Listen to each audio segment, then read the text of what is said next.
Hello guys, welcome back to part 2 of Cupid Fingerstyle Tutorial Tagalog.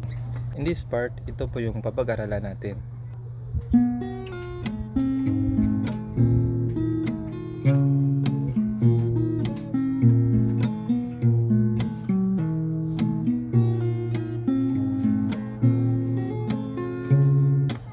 Bago tayo magsimula guys, i-review ko lang po.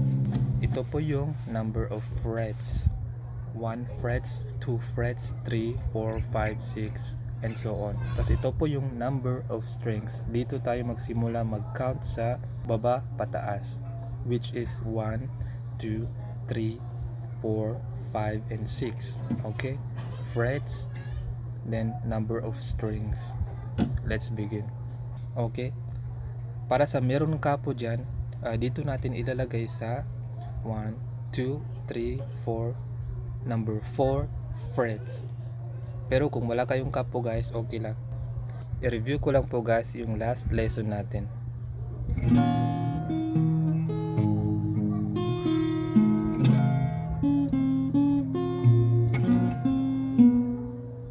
Let's begin.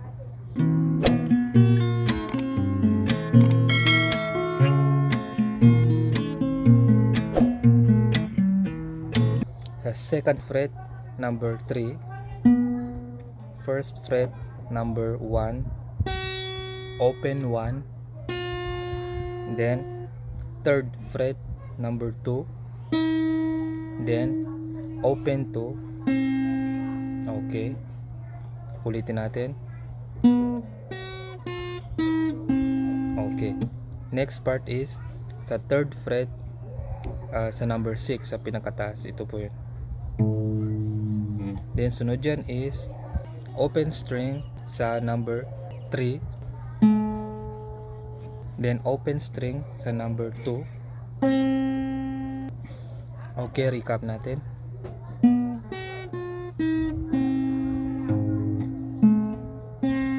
Okay, sunod dyan is sa third fret, number 2, then open sa 1 string, open sa 1.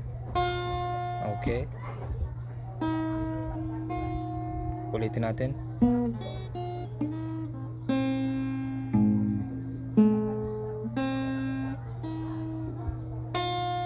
Okay, sunod dyan is bass sa number 5 sa third fret, number 5. Sunod, open 3,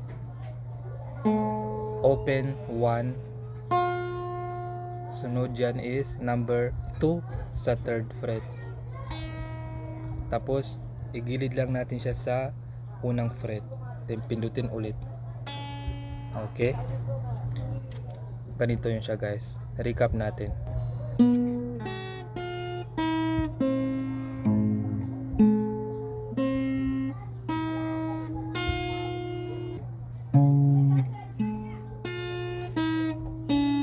Okay, sunod dyan is open string sa number 2.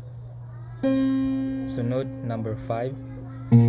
Sunod number 3. Okay, 2, 5, 3, 2, 5, 3. Okay, pagdudungin natin sila guys.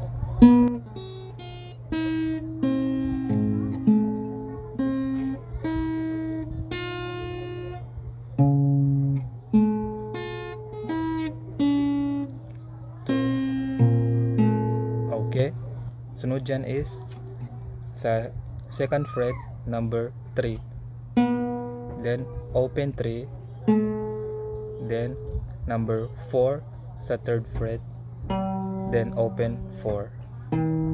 Okay, ganito po yun siya guys.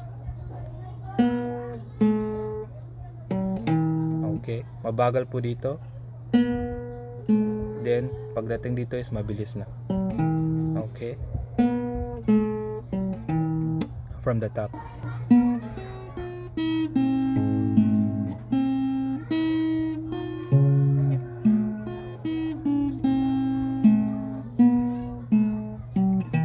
Okay, ang next part naman is ulitin lang natin yung first part. Ganito yun siya guys.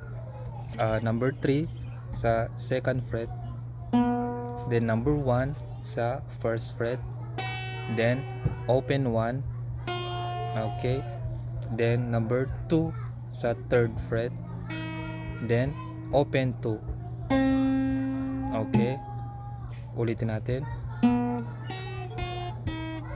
okay. Ang next part naman is number 6 sa 3rd fret, okay, then open 3, open 2, okay. Bali ang sunod dyan is number 1 sa 3rd fret, then open 1, okay. Recap natin.